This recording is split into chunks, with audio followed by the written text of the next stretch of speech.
Il était une fois, dans un petit village niché au pied des montagnes bleues, une jeune fille nommée Clémence. Elle avait des cheveux au beurre et un sourire contagieux qui illuminait tout autour d'elle.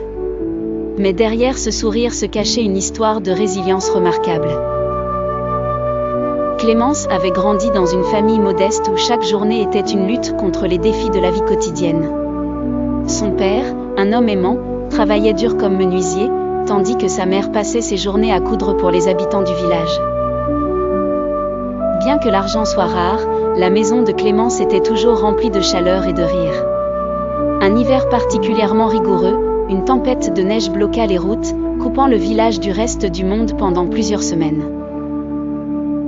Le bois pour se chauffer commençait à manquer, et la nourriture se faisait rare. Malgré ces difficultés, Clémence restait optimiste, partageant ses rêves et ses espoirs avec sa famille pour leur remonter le moral.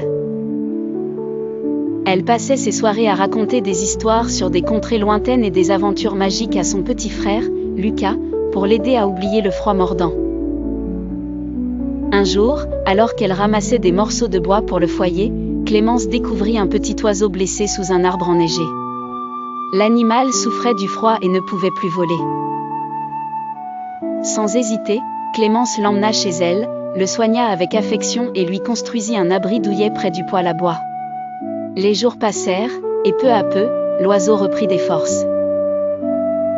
Sa présence apportait une lueur d'espoir dans la maison, rappelant à tous que même dans les moments les plus sombres, il suffit d'un acte de bonté pour faire renaître l'espoir. Finalement, la tempête finit par céder et le village retrouva sa liberté. Les habitants se rassemblèrent pour célébrer leur persévérance et leur solidarité. Clémence, devenue une figure emblématique de la résilience du village, fut louée pour son courage et sa détermination. Le petit oiseau, désormais rétabli, reprit enfin son envol mais ne partit jamais bien loin. Chaque matin, il revenait se poser sur le rebord de la fenêtre de Clémence. Comme pour lui rappeler que sa résilience avait inspiré tout un village. Et ainsi, Clémence continua à vivre en partageant sa force intérieure avec ceux qui en avaient besoin. Découvrant que la résilience réside dans les petites actions qui réchauffent le cœur et inspirent les autres à persévérer.